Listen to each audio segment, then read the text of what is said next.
साधु संतों की एक मर्यादा होती है चित्रा जी, और मैं चूंकि उनके बीच में बहुत रहा हूं और अंतर्राष्ट्रीय ख्याति प्राप्त सबसे सर्वोच्च संत है, मैं नाम नहीं लूंगा, मगर मैं बताना चाहूं माता आनंदमयी देवरहा बाबा और तमाम इस श्रेणी के संतों का उनका साफ मत था कि साधु संतों को स्त्री सौंदर्य श्रृंगार रस इसकी चर्चा नहीं होनी चाहिए। और उन सब और जो लोग पथभ्रष्ट होते हैं उनको कहा जाता है स्त्री लोलुप। ध्यान से सुनिए, अब मैं बात रहा हूं कटु बातें करने के लिए, उसको कहा जाता है स्त्री लोलुप, और स्त्री लोलुप होना रसातल में जाने के योग्य होता है।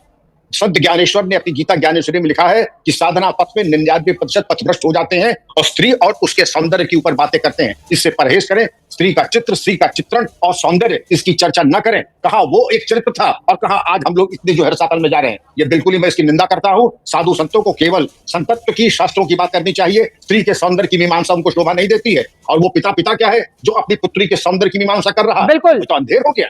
चित्रा जी, एक चीज और, मैंने अपने जीवन में 2 कॉस्मेटिक्स इस्तेमाल किए हैं, कड़वा तेल और लाइफ बॉय साबुन, और मैं चाहता था कि संत कम से कम इनसे ज्यादा संत तो मैं हूं जो इस तरीके के जो प्रसाधन और ब्यूटी पार्लर जाकर के आकर के लोगों को प्रवचन दे रहे हैं। ये कौन सा संतत्व है? आप अपनी वेशभूषा देख लीजिए, मैं निंदा नहीं करना चाहता हूं, आलोचना नहीं करना चाहता हूं, लेकिन इतना श्रृंगार रस में जो खुद डूबा है उसको कोई औचित्य नहीं है कि किसी को उपदेश की भाषा का इस्तेमाल करें। और में जहां व्यास के चरित्र का, जहां व्यास गद्दी पर बैठने वाले व्यक्ति का बात की गई है, वहां पर उनकी क्वालिटी बताई गई है। सर्वधर्म विभ्रांता स्त्रैणा पाखंडवादिना सुख शास्त्र कथोचार्य त्याज्य यदि पंडित, ऐसे लोगों को त्याग देना चाहिए जो इस प्रकार की चर्चा करता हो, जो पाखंड की चर्चा करता हो, जो स्त्रैण हो, इस प्रकार के व्यक्ति को वाक्य व्यासपीठ पर बैठने का अधिकार नहीं होता है।